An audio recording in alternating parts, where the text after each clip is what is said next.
this is Tracy Kirkley with Cry Like Realtors in Olive Branch. Hope that you're having a great day. Today, I wanted to just talk to you for a few minutes about home inspections. And so to do that in the best fashion possible, I brought along with me today Scooter Holliday with National Property Inspections. He's an expert, and he is licensed in Mississippi and Tennessee for home inspections, both for existing homes and also for new homes. So he's the one who's going to have all of the answers. But as you go through the home buying process, a lot of times you are going to find people suggest that you get a home inspection. So I'm going to ask Scooter why that might be, what he might find, what things general home inspectors don't do, so that you just know a little bit more about the process. So Scooter, thank you so much for coming out today. I appreciate it. And I'm just going to jump right in and just ask you, what is the purpose of a home inspection? Well, thanks for having me, first off. But a home inspection is something that typically is going to happen at the, once you sign your contract for a new house, you've got a specific number of days in your inspection period to get that house inspected. So you're going to want to have an inspection so you can get an overall feel of the house. Obviously, there's things that you're going to notice as you go through the house. But there's things that a home inspector, a licensed home inspector, is going to be able to get deeper into that you would not necessarily see on your own. Maybe crawling around in the attic, or if the house has a conventional foundation under the house.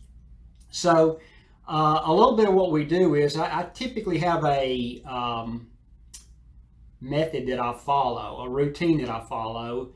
And we'll start on the exterior. We're looking at things like rotten wood on the exterior, cracks in the mortar joints that may be a sign of some type of a foundation issue or structural issue. The grading of a house, of the lot, how the water drains away from the house. And we'll walk the roof. I typically try to walk every roof if possible. We're in a licensed state in both Tennessee and Mississippi, so you don't have to walk the roof. The state does not say you have to walk the roof.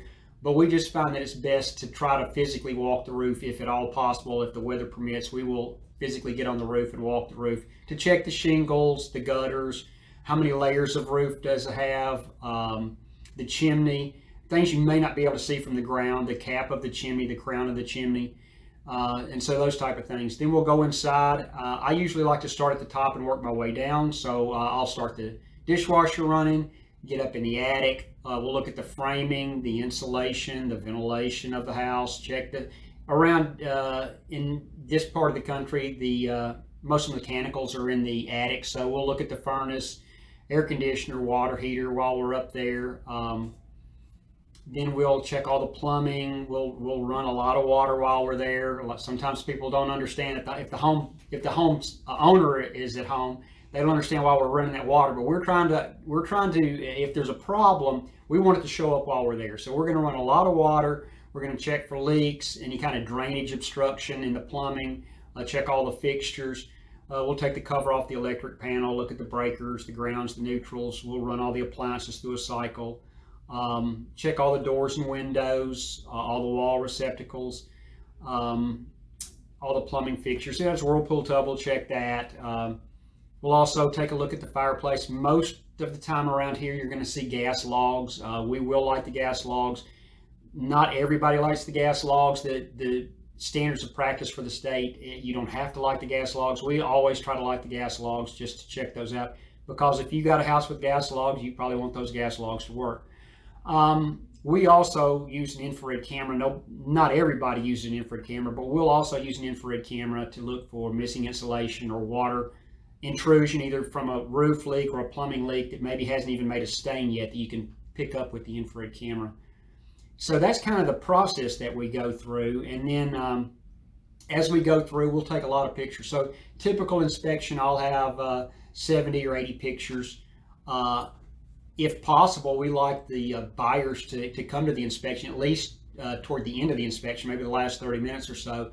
We like to sit down and go through those photographs so that we can explain exactly what we've seen. If there's any problems, we can talk about it. If we need to go look at a specific area, we can either go outside or go up in the attic and look at a specific issue that we may have found. so that they can lay their eyes on it. And that way, when they get the written report that night, we always try to deliver the report the same day. They'll know exactly what we're talking about. So that's kind of the overview of the home inspection. Some of the things we don't do is we don't typically look at cosmetic issues. So if the paint colors aren't what you want, or if there's a stain on the carpet, we're typically not going to mention that in a home inspection. There are things that the state specifies that are or are not included in a home inspection, and so we will usually send out, once a home inspection is scheduled, we'll send out a list to the buyers so that they'll know exactly what is and is not covered in the home inspection.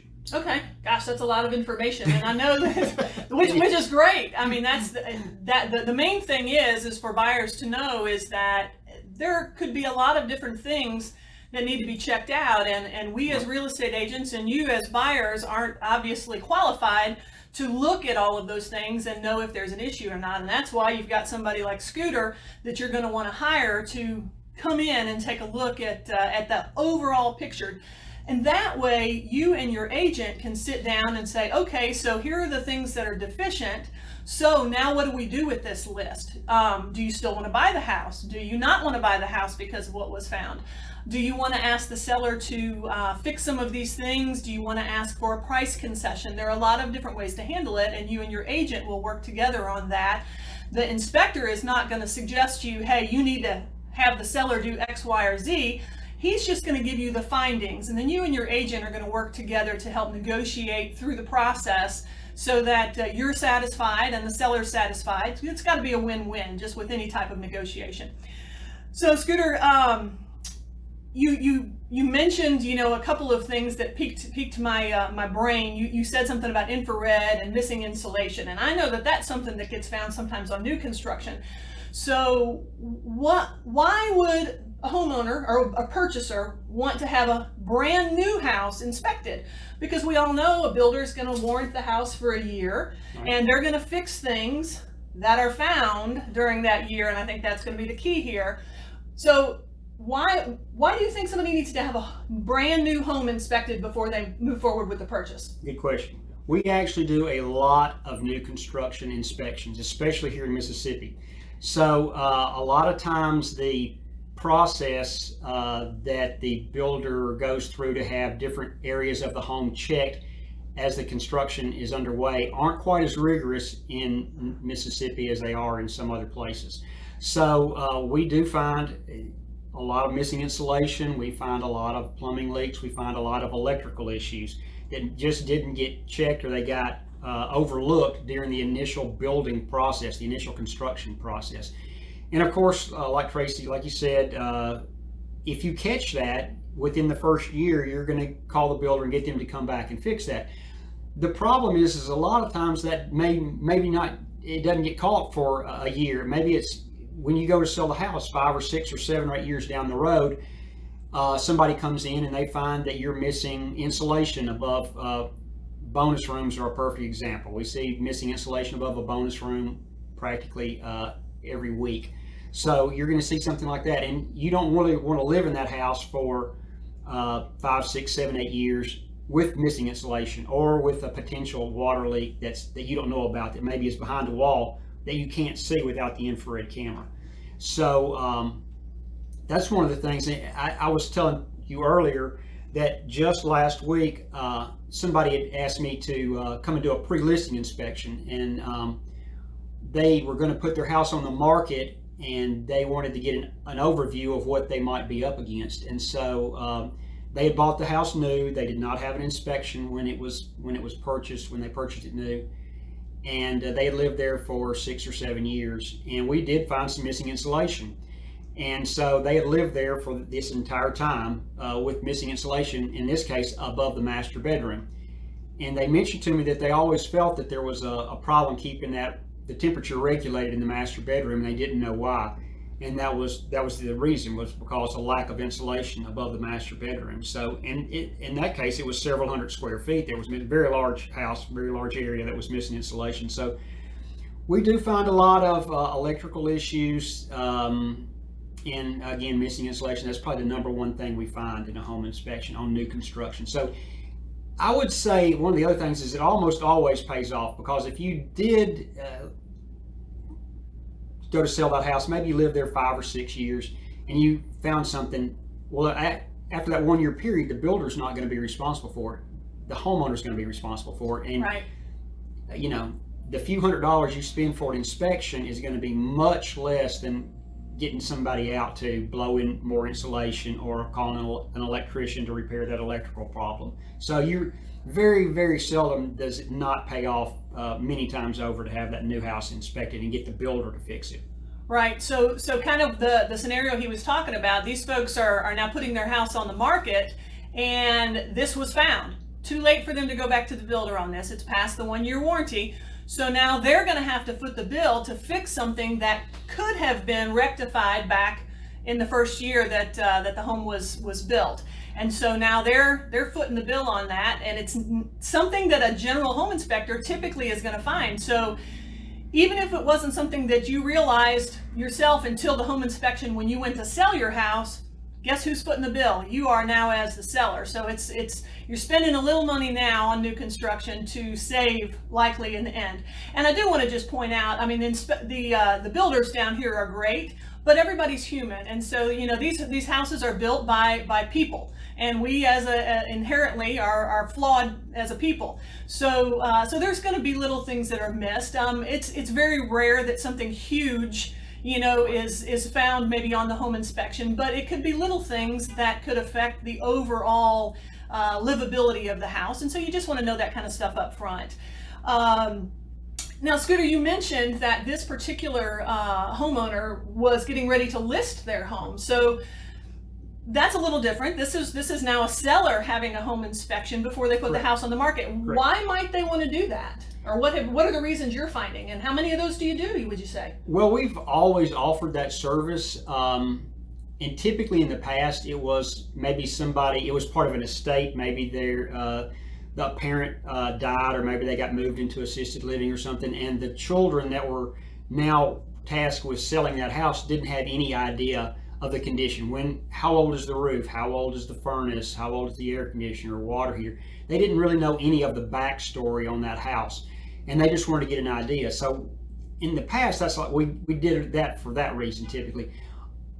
More recently, we're seeing it because people are trying to get ahead of the game, and they don't want a surprise. Maybe they've got the house sold for top dollar, but then a bug comes up right before closing, but at the home inspection that the purchaser had done threw a monkey wrench in the plan. So they're just trying to get ahead of that, and if there is something big, they want to go ahead and either get it taken care of now, or at least be able to disclose that there is a problem.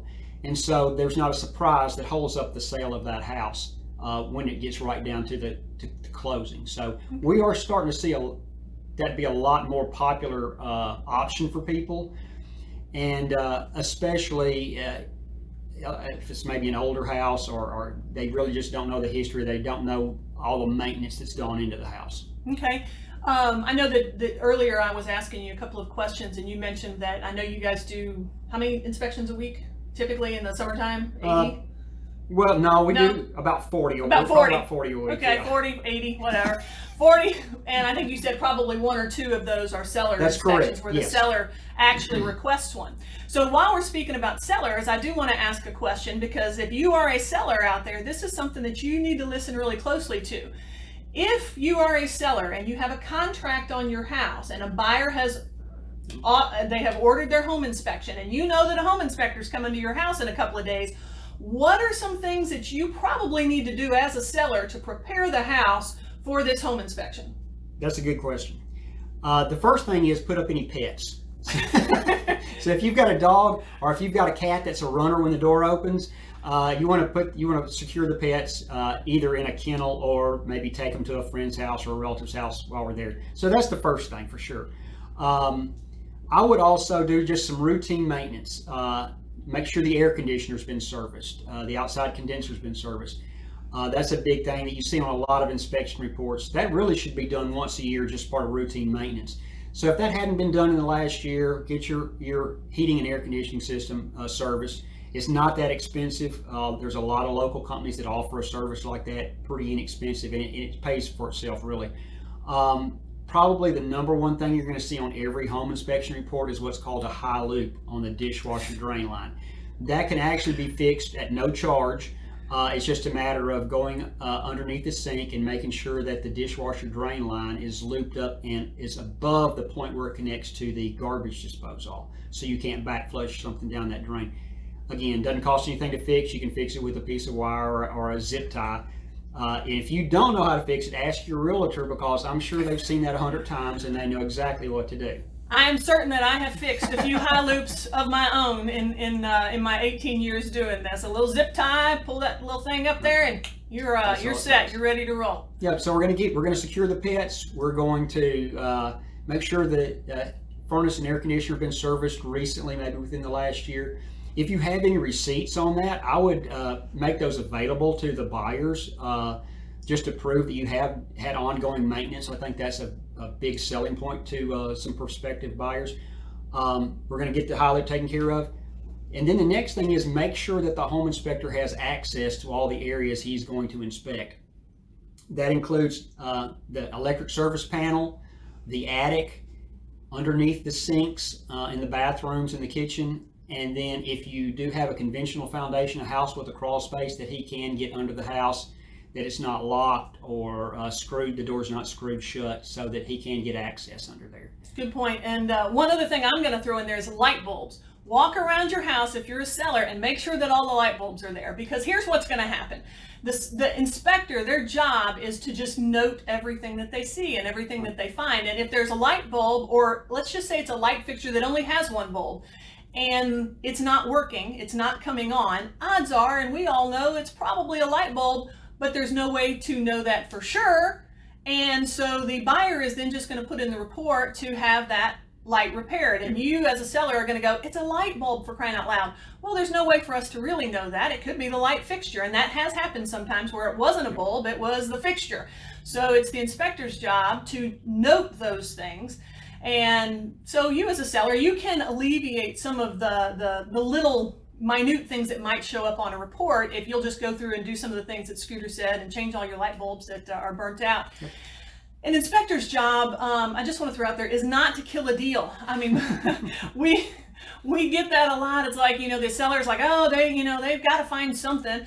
Well, their job is to report everything, and then it's the buyer's decision on whether or not it's important to them or not. I mean, some buyers might ask for everything to be repaired. They might be fresh, brand new homeowners and don't know how to do the high loop thing. So there may be some like that, but there are going to be some too that go, you know what, I'd rather do this stuff myself anyway. Tell you what, I'll just take care of the repairs myself. It's little piddly stuff, no big deal.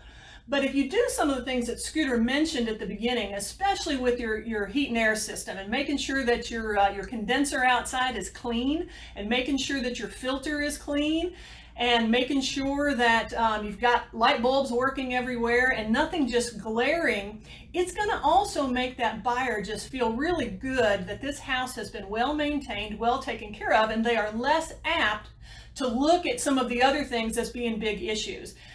This is how a buyer thinks. If this is what I can see, what can't I see?